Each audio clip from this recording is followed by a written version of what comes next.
Hello everyone. Ancient Thoughts for Modern Man, a collection of essays written by Swami Vipulananda. This series will present main aspects of those articles. Thank you very much. Please stay with us. Ancient Thoughts for Modern Man by Swami Vipulananda Part 2. World survivors are, as it were, landmarks in the history of religion.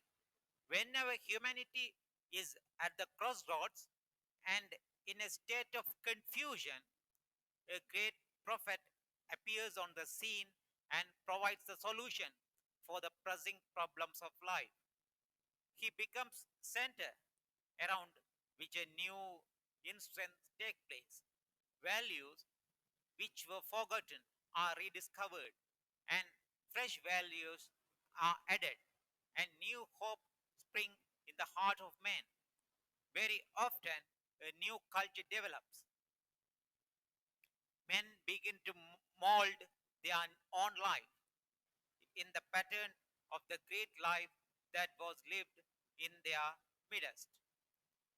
Under the potent influence of religion, society often becomes completely overhauled.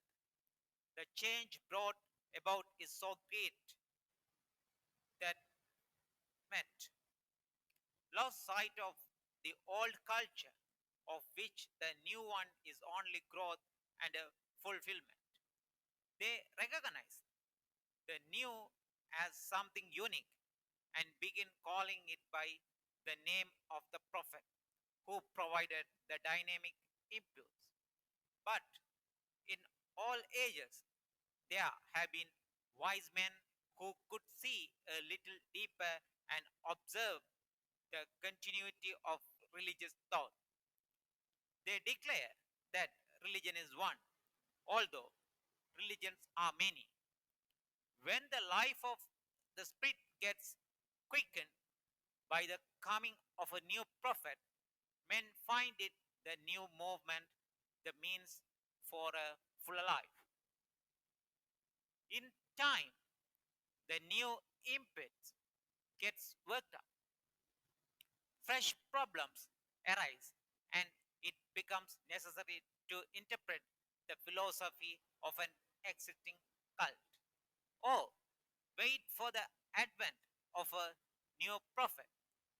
The course of human history records the birth, the persistent, and the passing away of religious cults.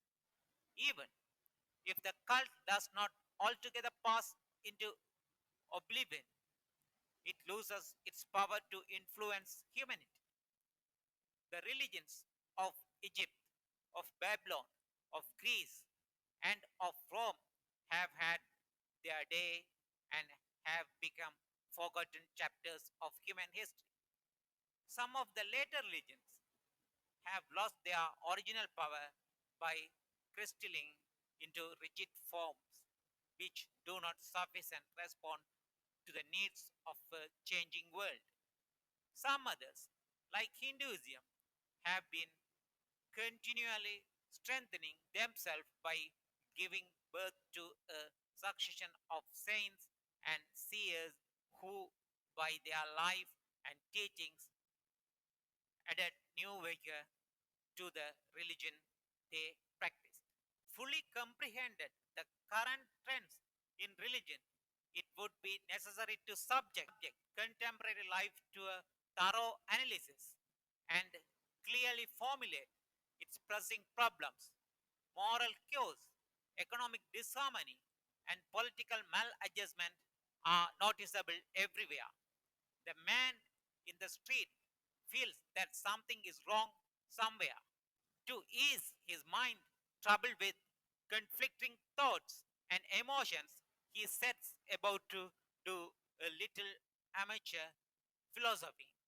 Even as the expressing of sorrow eases to a certain extent the agony of a stricken heart, so does philosophy ease a troubled mind. Thinking a hard job, but to allow the mind to continue for a length of time in a state of hesitation and doubt is harder. Consequently, when the average man is confronted by any problem, he feels it is better to offer some solution and be done with it. It is said that pessimism affiliates the man who enjoys political freedom, and fatalism is the philosophy of life of the enslaved. When poverty and misery are the problems before them, both are prone to take a dark view of life.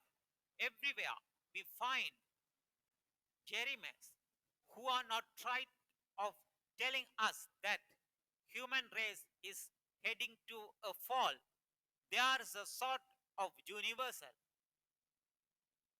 resistance and also a widespread discontent. These are hard facts. The all moral restraints, the respect for authority, the mild contentment with which persons stuck onto the station in life in which they found themselves. The patient endurance exhibited by the poorest class in facing the insolution of the rich, and such qualities which the passing generation looked upon as the products of a well ordered religious life have almost disappeared from the face of the planet. Seeing these happenings, one section of people opine that religious has failed to perform its function, and another section denounced religion as an opiate of the masses and would have it altogether removed from the position it while held. This second section belongs to the school of advanced socialist. A third that swears by science, not modern science, but discarded 17th century science, says that in its scheme of things, there is no place for a divine being that rules the destinies of mankind. Skepticism is eating into vital of the moral educated classes.